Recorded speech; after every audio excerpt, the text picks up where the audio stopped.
నమస్కారం, డిఆర్టీవీ న్యూస్ కి స్వాగతం. హెడ్లైన్ చూద్దాం.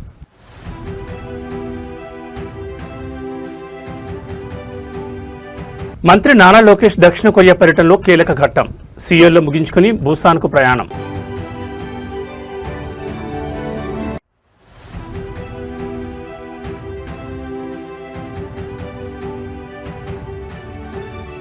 ఇడుపులపాయలో భావోద్వేగ వాతావరణం.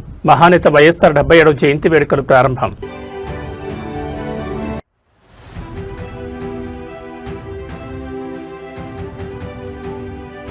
కాళేశ్వరంపై సీఎం రేవంత్ రెడ్డి జలబాణం. కన్నెపల్లి పంప్ హౌస్ ముంపు గుట్టరట్టు చేసిన ఫోటోలు.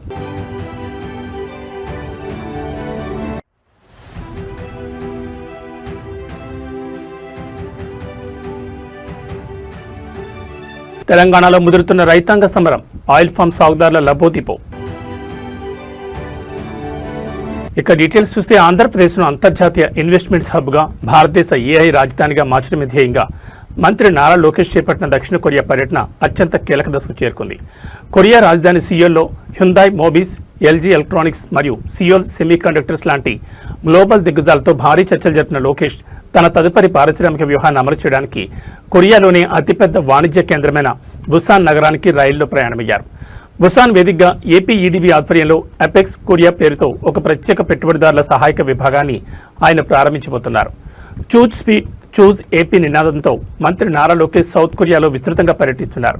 ఇందులో భాగంగా సియోల్ పర్యటన ముగించుకుని కట్టుదిట్టమైన పారిశ్రామిక ఎజెండాతో ఆయన రైల్లో బుసాన్ నగరానికి చేరుకుంటున్నారు. బుసాన్లో ఏపీఈడీబీ ఆధ్వర్యాన ప్రతిష్టాత్మకంగా ఏర్పాటు చేసిన అపెక్స్ కొరియా అనే ఇన్వెస్టర్ల సహాయక అనుసంధాన విభాగాన్ని మంత్రి లోకేష్ ఈ ఉదయమే ప్రారంభించనున్నారు. ఈ విభాగం కొరియన్ కంపెనీలు ఏపీలో పెట్టుబడులు పెట్టేందుకు సింగిల్ విండో కనెక్టివిటీగా పనిచేస్తుంది. అనంతరం కొరియా మెరైన్ ఎక్విప్మెంట్ అసోసియేషన్ ఆధ్వర్యంలో నిర్వహించే ప్రత్యేక రౌండ్ టేబుల్ సమావేశంలో లోకేష్ పాల్గొని ఏపీకి ఉన్న సుదీర్ఘ తీర ప్రాంతం, పోర్టు ఆధారిత పరిశ్రమల అనుకూలతను వివరించనున్నారు.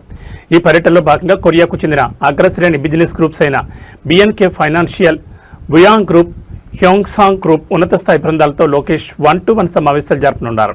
సాయంత్రం ప్రసిద్ధ షోవాల్స్ ఫుట్వేర్ ఫ్యాక్టరీని సందర్శించి smart health care, medical shoes తయారీ ప్లాంట్ను ఏపీలో ఏర్పాటు చేయడంపై చర్చలు జరపనున్నారు. రతన్ టాటా ఇన్నోవేషన్ హబ్ ద్వారా 5 ఏళ్లలో 20,000 స్టార్టప్లు, 1,00,000 ఉద్యోగాలు సాధించడమే లక్ష్యంగా కొరియన్ స్టార్టప్లను కూడా లోకేష్ ఆహ్వానిస్తున్నారు.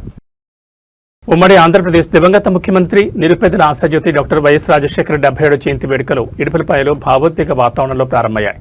వైఎస్ఆర్ జయంతిని పురస్కరించుకుని వైఎస్ఆర్సీపీ అధినేత, మాజీ ముఖ్యమంత్రి వైఎస్ జగన్మోహన్ రెడ్డి కడప జిల్లా ఇడుపులపైకి చేరుకున్నారు. తన కుటుంబ సభ్యులతో కలిసి వైఎస్ఆర్ ఘాట్ వద్ద ప్రత్యేక ప్రార్థనలో పాల్గొని మహానేతకు ఘనంగా నివాళులర్పించారు. వైఎస్ఆర్ చేసిన ప్రజాసేవను, ఆయన ప్రవేశపెట్టిన చారిత్రాత్మక సంక్షేమ పథకాలను స్మరించుకుంటూ రాష్ట్ర వ్యాప్తంగా పార్టీ శ్రేణులు జయంతి ఉత్సవాలు నిర్వహిస్తున్నాయి. వైఎస్ రాజశేఖర రెడ్డి 77వ జన్మదినాన్ని పురస్కరించుకుని ఇడుపులపాయలోని వైఎస్ఆర్ ఎస్టేట్లోని ఘాట్ వద్ద వైఎస్ఆర్ కుటుంబం ప్రత్యేక ప్రార్థనలు నిర్వహించింది. వైఎస్ఆర్సీపీ అధినేత వైఎస్ జగన్మోహన్ రెడ్డితో పాటు ఆయన తల్లి వైఎస్ విజయమ్మ, భార్య వైఎస్ భారతి ఈ ప్రార్థనలో పాల్గొన్నారు. సమాధిని సర్వాంగ సుందరంగా పూలతో అలంకరించి కుటుంబ సభ్యులంతా కలిసి నిశ్శబ్ద ప్రార్థనలు చేస్తూ మహానేతను స్మరించుకున్నారు. వైఎస్ఆర్ జయంతి సందర్భంగా రాష్ట్ర నలుమూల నుంచి వైఎస్ఆర్సీపీ నాయకులు, అనుబంధ సంఘాల ప్రతినిధులు మరియు వేలాది మంది అభిమానులు, కార్యకర్తలు ఇడుపులపైకి తరలివచ్చారు. జగనన్నతో పాటు వైఎస్ఆర్సీపీ శ్రేణులు వైఎస్ఆర్ ఘాట్ వద్ద అంజలి ఘటించారు. రైతు రాజ్యాన్ని లక్ష్యంగా పెట్టుకుని ఆరోగ్యశ్రీ, ఫీజు రియంబర్స్మెంట్, ఉచిత విద్యుత్ వంటి విప్లవాత్మక పథకాలతో తెలుగు ప్రజల గుండెల్లో చెరగని ముద్ర వేసిన వైఎస్ఆర్ ఆశయాలకు అనుగుణంగా పార్టీని మరింత బలోపేతం చేస్తూ ప్రజాక్షేత్రంలో ముందుకు సాగుతామని ఈ సందర్భంగా నేతలు ప్రతిజ్ఞ చేశారు.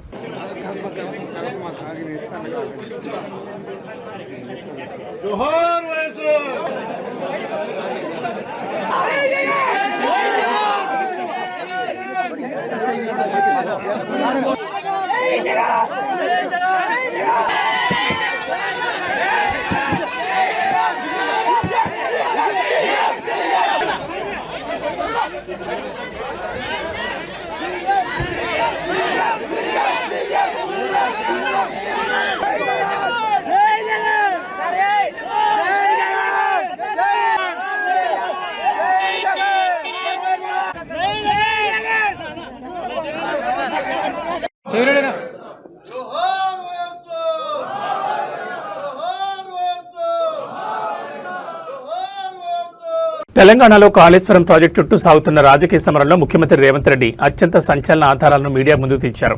గత బీఆర్ఎస్ ప్రభుత్వ హయాంలో జరిగిన డిజైన్ లోపాలు, ఇంజనీరింగ్ పరాభవాన్ని ఎండగడుతూ 2022 జూలై 14న గోదావరి వరదల్లో కన్నెపల్లి పంప్ హౌస్ ఏ విధంగా నీట మునిగిందో వివరించి అసలు సిసలు ఫోటోలను రేవంత్ రెడ్డి బహిరంగపరిచారు. ప్రెస్ మీట్లో సీఎం రేవంత్ రెడ్డి స్వయంగా ఆనాటి బ్లాక్ డే విజువల్స్ను చూపిస్తూ రక్షణ గోడ కూలిపోవడం వల్ల పంప్ హౌస్ లోపలికి నది నీరు ఎలా చేరింది, బాహుబలి మోటార్లు ఎలా ధ్వంసమయ్యాయో పాయింట్ టు పాయింట్ ఎండగట్టారు.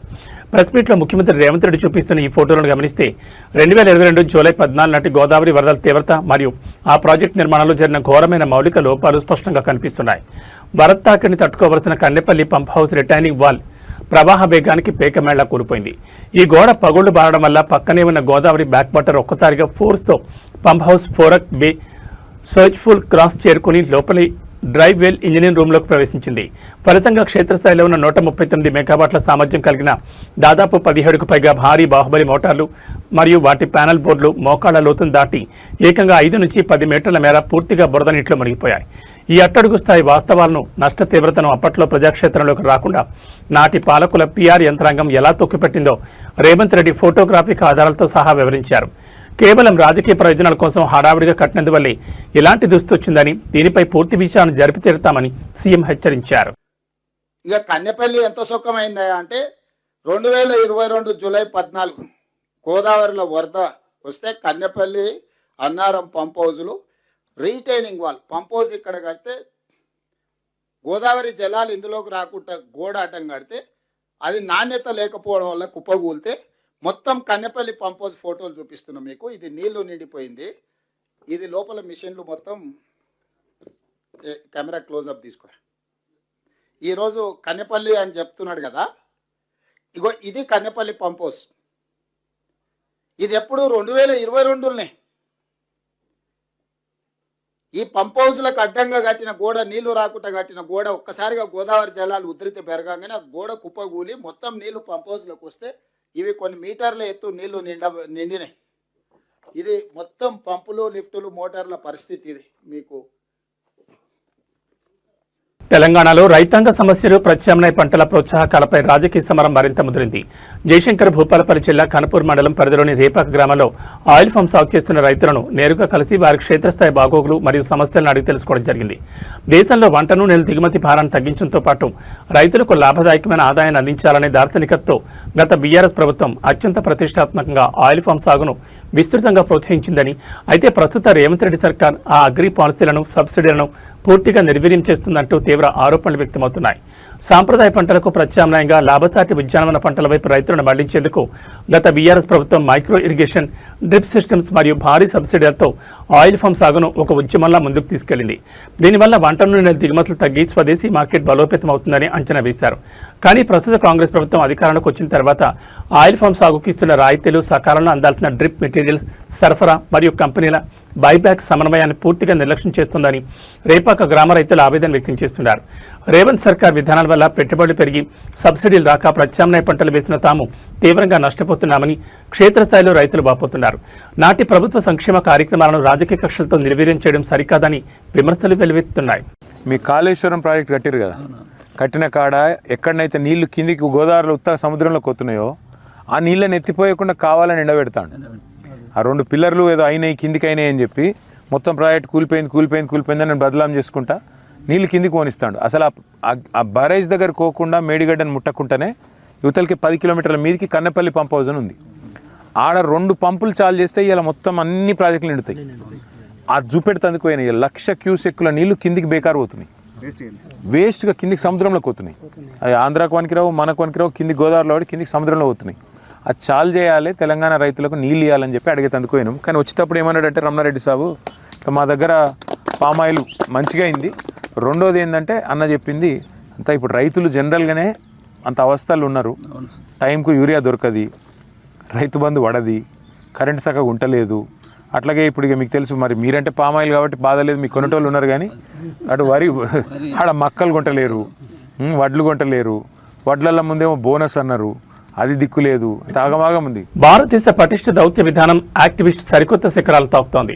ఇండోనేషియా అధికారిక పర్యటనలో ఉన్న భారత ప్రధానమంత్రి నరేంద్ర మోడీ ఆ దేశ అధ్యక్షుడు ప్రభోవో సుబియాంటోతో కలిసి యోగ్యకర్తలోని ప్రసిద్ధ ప్రాంబణన్ హిందూ దేవాలయాల సముదాయాన్ని సందర్శించారు. యునెస్కో ప్రపంచ వారసత్వ సంపదగా గుర్తించిన ఈ ఐకానిక్ ఆలయ ప్రాంగణాన్ని సందర్శించే క్రమంలో పీఎం మోడీ తన హెలికాప్టర్ నుండి తీసిన అద్భుతమైన ఏరియల్ వ్యూ విజువల్స్ ను నెట్జన్లతో పంచుకున్నారు. భారతదేశం, ఇండోనేషియా దేశాల మధ్య ఉన్న శతాబ్దాల నాటి సాంస్కృతిక నాగరికత అనుబంధానికి ఈ క్షేత్రమే సజీవ సాక్ష్యమని ప్రధాని అభివర్ణించారు. ఇండోనేషియాలో సరికొత్తగా బాధ్యతలు చేపట్టిన ప్రెసిడెంట్ ప్రబోవో సుబియాంటో ఆహ్వానం మేరకు పీఎం మోదీ ఈ పర్యటన చేపట్టారు.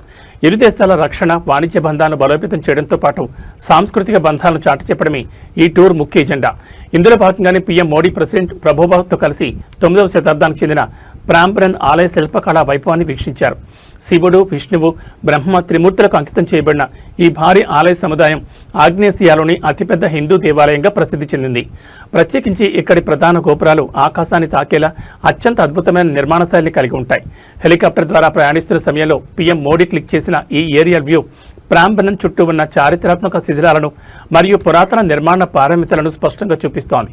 ఇండో పసిఫిక్ ప్రాంతంలో ఇండోనేషియా భారతదేశానికి అత్యంత కీలకమైన భాగస్వామి అని, ఈ పర్యటన రక్షణ, సాంస్కృతిక మరియు సముద్ర తీర రక్షణ రంగాల్లో సరికొత్త మైలురాయి కానుందని అంతర్జాతీయ వ్యవహారాల నిపుణులు విశ్లేషిస్తున్నారు.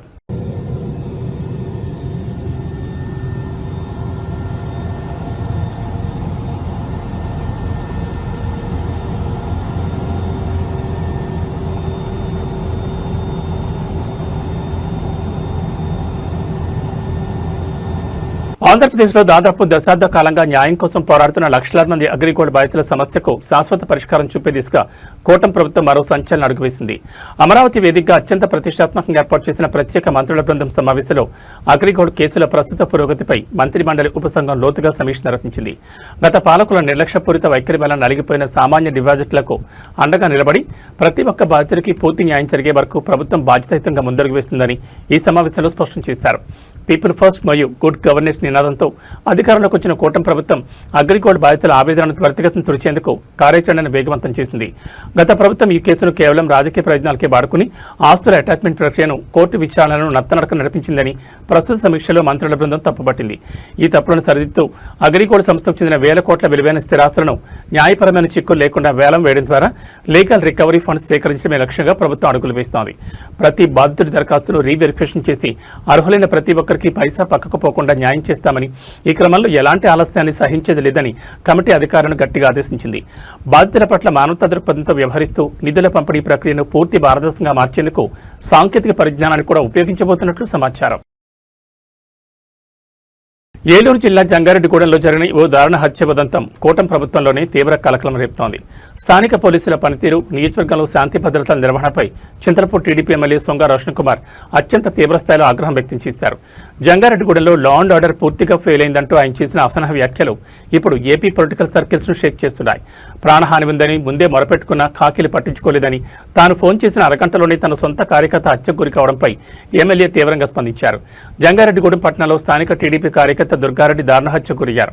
అయితే ఈ విపత్తు వెనుక స్థానిక పోలీసుల ఘోర నిర్లక్ష్యం ఉందంటూ ఎమ్మెల్యే సొంగ రోషన్ సంచలన విషయాలు బయటపెట్టారు. దుర్గారెడ్డి ప్రాణాలకు ముప్పు ఉందని, ప్రత్యర్థులు దారికి ప్లాన్ చేస్తున్నారని పోలీసులకు ముందే ఫిర్యాదు చేసినా వారు కనీసం పట్టించుకోలేదని ఎమ్మెల్యే మండిపడ్డారు. ఇంకా దారుణమైన విషయం ఏంటంటే హత్య జరగడానికి కేవలం అరగంట ముందు ఎమ్మెల్యే సొంగ రోషన్ స్వయంగా తన ఆఫీసు నుండి జంగారెడ్డిగూడెం ఎస్ఐకి ఫోన్ చేశారు. దుర్గారెడ్డికి తక్షణమే పోలీస్ ప్రొటెక్షన్ కల్పించాలని గట్టిగా ఆదేశించారు. కానీ దురదృష్టవశాత్తు ఎమ్మెల్యే స్వయంగా ఫోన్ చేసి అలర్ట్ చేసిన అరగంటలోపే ప్రత్యర్థులు దుర్గారెడ్డిని వేటాడి కిరాతకంగా హతమార్చారు.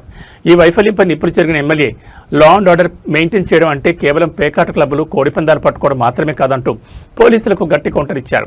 ఇలాంటి తీవ్రమైన నేరాలు జరగకుండా ముందస్తు జాగ్రత్తలు తీసుకోవడంలో పోలీసులు విఫలమయ్యారని, ఇకనైనా తీరు మార్చుకోకపోతే ఊరుకునేది లేదని టీడీపీ ఎమ్మెల్యే సొంగ రోషన్ గట్టిగా హెచ్చరించారు.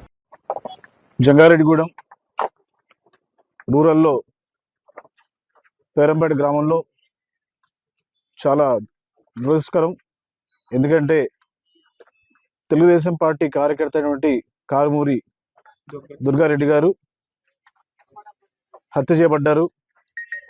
మరి పట్టపగలు చింతలపూడి కాన్స్టిట్యున్సీలో మరి జంగారెడ్డిగూడెంలో ఈ యొక్క హత్య జరగడం నిజంగా నేను చాలా చాలా చింతిస్తున్నాను. మరి ఈ హత్య కేవలం ఇది లా అండ్ ఆర్డర్ ఫెయిల్యూర్. ఇది లా అండ్ ఆర్డర్ సరిగ్గా ప్రొటెక్ట్ చేయడం వల్లనే పోలీసు వారు దీన్ని సరైన టైంలో కంప్లైంట్ పెట్టినా కూడా మరి యాక్షన్ తీసుకోకుండా ఎవరైతే డిసీజ్డ్ ఉన్నారో వారు వచ్చి లైఫ్ థ్రెట్ అని చెప్పినా కూడా పట్టించుకోకుండా మరి ఇలా చేయడం వల్ల మరి ఈరోజు ఒక ప్రాణం మనం కోల్పోయాం. దుర్గారెడ్డి ఒక మంచి తెలుగుదేశం పార్టీ కార్యకర్త, వార్డ్ మెంబర్ కూడా ఇక్కడ. మరి ఈ ఇన్సిడెంట్ జరిగే అరగంట ముందు మరి నా ఆఫీస్ నుంచి నేను నా పిఏఎస్ఐకి ఫోన్ చేసి ఇట్లా దుర్గారెడ్డి గారికి మరి అన్యాయం జరుగుతూ ఉంది, తనకి ప్రొటెక్షన్ ఇవ్వాలి, ఈ విషయంలో మీరు జాగ్రత్తగా చూడండి చెప్తే చెప్పిన అరగంటకే మరి ఇక్కడ తను హత్య చేయడం జరిగింది. మరి ఈ విషయంలో నేను ఎమ్మెల్యేగా మరి పోలీసు వారు చెప్తున్నాను, 24 అవర్స్లో దీని మీద కంప్లీట్ ఇన్వెస్టిగేషన్ తీసుకోవాలి.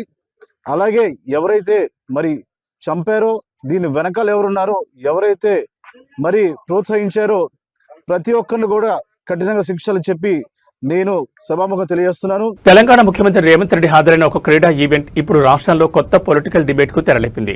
హైదరాబాద్ వేదికగా జరిగిన ఫుట్బాల్ మ్యాచ్ ముగింపు వేడుకల సందర్భంగా సీఎం రేవంత్ రెడ్డి వ్యవహరించిన తీరుపై నెటిజన్లు, ప్రతిపక్ష శ్రేణులు తీవ్రస్థాయిలో విరుచుకుపడుతున్నారు.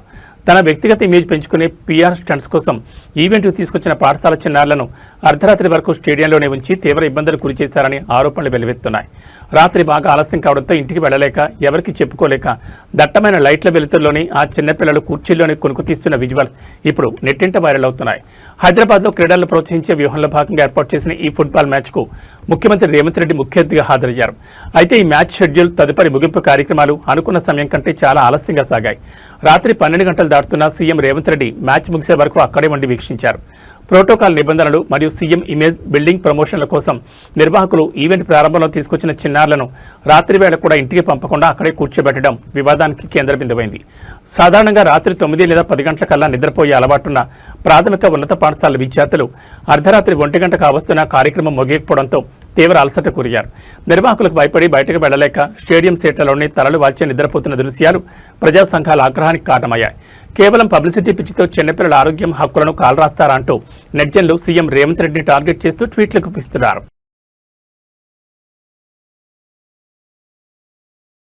తెలంగాణలో కాళేశ్వరం ప్రాజెక్టు జలాలు, కన్నెపల్లి పంప్ హౌస్ మోటార్ల నిర్వహణ చుట్టూ రాజకీయాలు ఒక్కసారిగా హీటెక్కాయి.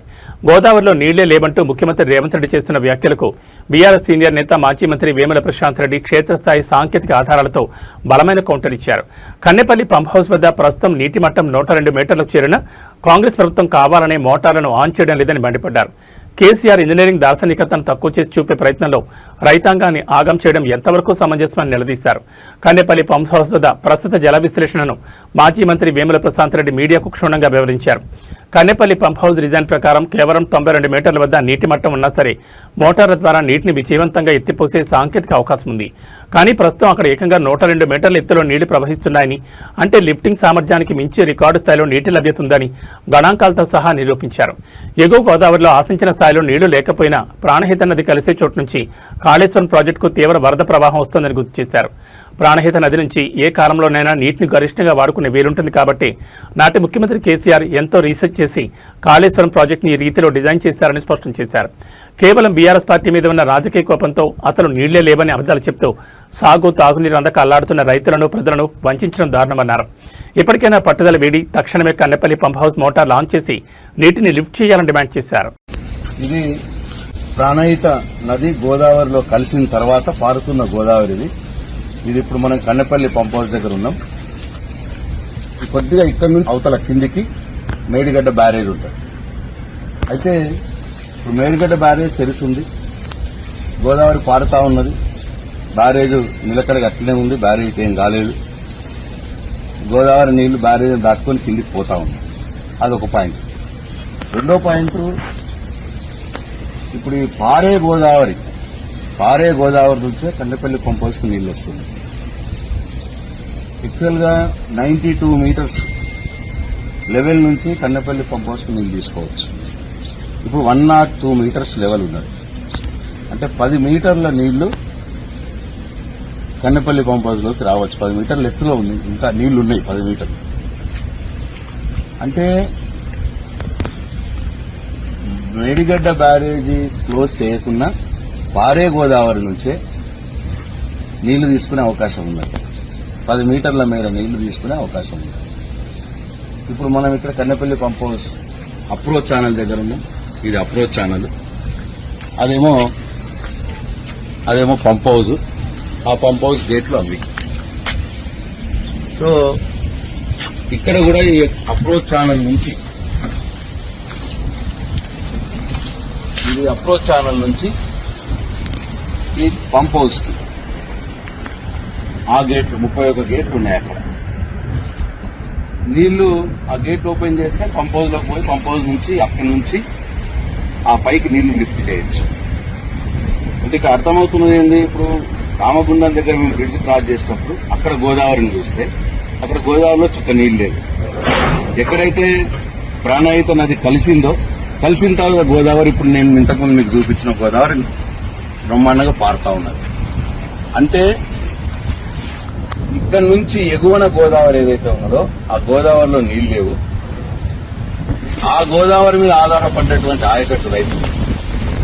టాలీవుడ్ స్మార్ట్ బ్యూటీ నిత్య అగర్వాల్ తిరుమల శ్రీవారిని దర్శించుకున్నారు. బుధవారం ఉదయం జరిగిన వీఐపీ ప్రారంభ విరామ దర్శన సమయంలో ఆమె స్వామివారి సేవలో పాల్గొన్నారు. సాంప్రదాయ దుస్తులలో తిరుమల కొండకు చేరుకున్న నిత్య అగర్వాల్కు టీటీడీ అధికారులు ఘనంగా స్వాగతం పలికి దర్శన ఏర్పాట్లు చేశారు. దర్శన అనంతరం ఆలయం వెలుపల ఆమె మీడియాతో మాట్లాడుతూ తన భవిష్యత్ చిత్రాల గురించి పలు ఆసక్తికర విషయాలు పంచుకున్నారు. ప్రస్తుతం బాలీవుడ్తో పాటు టాలీవుడ్లో 2 భారీ చిత్రాలు లైన్లో ఉన్నట్లు ప్రకటించారు. శ్రీవారి దర్శనాన్ని అత్యంత భక్తి శ్రద్ధలతో ముగించుకున్న నటి నిధి అగర్వాల్కు ఆలయ రంగనాయకుల మండపంలో వేద పండితులు ప్రత్యేక ఆశీర్వచనం చేశారు. అనంతరం టీటీడీ అధికారులు స్వామివారి పవిత్ర తీర్థ ప్రసాదాలను శేషవస్త్రాన్ని ఆమెకు అందజేశారు. ఆలయం నుంచి వెలుపలకు వచ్చిన నిధి అగర్వాల్తో సెల్ఫీల కోసం స్థానిక భక్తులు అభిమానులు భారీగా ఎగబడ్డారు. ఈ సందర్భంగా తన కెరీర్ అప్డేట్స్ పంచుకున్న నిధి ప్రస్తుతం బాలీవుడ్ రంగంలో 2 ప్రతిష్టాత్మక చిత్రాల్లో నటిస్తూ బిజీగా ఉన్నట్లు వెల్లడించారు. అంతేకాకుండా సౌత్ ఆడియన్స్ ఎంతో ఈగర్గా వెయిట్ చేస్తున్న తన తెలుగు ప్రాజెక్టుపై కూడా క్లారిటీ ఇచ్చారు. స్వామివారి ఆశీస్సులతో ఈ సినిమాలని అతిపెద్ద బ్లాక్ బస్టర్స్ అవుతాయని ఆమె ఆశాభావం వ్యక్తం చేశారు. పసిడి కొనాలనుకునే వారికి ఇది ఒక అద్భుతమైన శుభవార్త. హైదరాబాద్ బులియన్ మార్కెట్లో బంగారం, వెండి ధరలు మళ్లీ తగ్గుముఖం పట్టాయి. నిన్న మొన్నటి వరకు ఆకాశమే హద్దుగా దూసుకెళ్లిన పసిడి రేట్లు ఇప్పుడు వరుసగా 4వ రోజు కూడా భారీగా పతనమయ్యాయి. ఇవాళ ట్రేడింగ్లో అటు 24 క్యారెట్ల ఇటు 22 క్యారెట్ల గోల్డ్ రేట్లతో పాటు వెండి ధర కూడా భారీగా పడిపోయింది. హైదరాబాద్ బులియన్ మార్కెట్ తాజా గణాంకాల ప్రకారం ఇవాళ 24 క్యారెట్ల 10 గ్రాముల స్వచ్ఛమైన బంగారం ధరపై ఏకంగా ₹770 మేర పతనమై 1,44,490కు చేరింది. అదేవిధంగా సామాన్యులు ఎక్కువగా కొనుగోలు చేసే 22 క్యారెట్ల 10 గ్రాముల ఆభరణాల బంగారం ధర కూడా 700 కుప్పకూలి ప్రస్తుతం 1,32,450 పలుకుతోంది. బంగారం ధరలోని వెండి కూడా భారీగా పతనమై ఇన్వెస్టర్లకు షాక్ ఇచ్చింది. ఇవాళ ఒక్కరోజే కిలో వెండి ధర ఏకంగా 5,000 మేరకు క్షీణించి 2,45,000 మార్కు పడిపోయింది. అయితే వినియోగదారులు గమనించాల్సిన ముఖ్యమైన విషయం ఏంటంటే ఈ ప్రకటించిన ధరలపై 3% జీఎస్టీ అదనంగా ఉంటుంది. అలాగే ఆంధ్రప్రదేశ్, తెలంగాణ రాష్ట్రాల్లోని వివిధ నగరాలు స్థానిక జ్యువెలరీ షోరూంలను బట్టి మేకింగ్ ఛార్జీలు మరియు రేట్లలో స్వల్ప తేడాలు ఉండే అవకాశం ఉంది.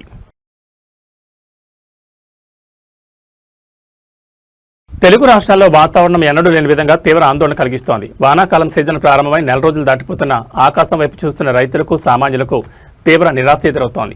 జూన్ నెలలో నైరుతి పవనాలు ఆశించిన స్థాయిలో విస్తరించకపోగా జూలై మొదటి వారంలోనూ అదే కరువు లాంటి వాతావరణ పరిస్థితి ముసురుకుంది. అంతర్జాతీయంగా ఏర్పడిన ఎల్ నినో, లానినా ప్రభావాలే ఇందుకు ప్రధాన కారణమని వాతావరణ శాస్త్రవేత్తలు స్పష్టం చేస్తున్నారు. అటు తెలంగాణ, ఇటు ఆంధ్రప్రదేశ్లో వర్షపాతం లోటు రోజురోజుకు పెరుగుతోంది. హైదరాబాద్ నగరంలో జూన్ నెల అంతా కేవలం 20 నుంచి 45% మేర వర్షపాతం లోటు నమోదైంది. వర్షాలు సమృద్ధిగా పడాల్సిన ఈ వేళలో నగరానికి తాగునీరు అందించే జంట జలాశయాలు ఉస్మాన్ సాగర్, హిమాయత్ సాగర్తో పాటు మూసీ నది కూడా ఇంకా పొడిగానే దర్శనమిస్తున్నాయి. ఇక ఆంధ్రప్రదేశ్ విషయానికి వస్తే రాష్ట్రంలో గత కొన్ని రోజులుగా ఆకాశం ముసురు పడుతున్నట్లు కనిపిస్తున్న ఆశించిన స్థాయిలో ఒక్క భారీ వర్షం కూడా కురవట్లేదు. దీనికి కారణం 2 రోజుల క్రితం బంగాళాఖాతంలో ఏర్పడిన వాయుగుండం తీరం దాటి తీవ్ర అల్పపీడనంగా మారి ప్రస్తుతం మధ్యప్రదేశ్, ఉత్తరప్రదేశ్ పరిసరాల్లో కొనసాగుతోంది. దీనివల్ల ఆ సిస్టమ్ ప్రభావం ఏపీపై పూర్తిగా తప్పింది. ఫలితంగా అల్పపీడన ద్రోణి మేఘాలను లాగేయడంతో రాష్ట్రంలో ఎండల తీవ్రత ఒక్కసారిగా పెరిగిపోయింది. నిన్న ఒక్కరోజే తిరుపతి, కావలి, నెల్లూరు పరిసర ప్రాంతాల్లో ఏకంగా 39 డిగ్రీల గరిష్ట ఉష్ణోగ్రతలు నమోదై జూలై నెలలోనే మే నెల ఎండలు తలపించాయి. వర్షాలు లేకపోవడంతో తీవ్ర నీటి ఎద్దడి ఏర్పడే ప్రమాదం ఉందని, వ్యవసాయ రక్షణ కోసం ప్రత్యామ్నాయ పంటల ప్రణాళికలను సిద్ధం చేసుకోవాలని నిపుణులు హెచ్చరిస్తున్నారు. ఏబీ బులెటిన్ విశేషాలు. నమస్కారం.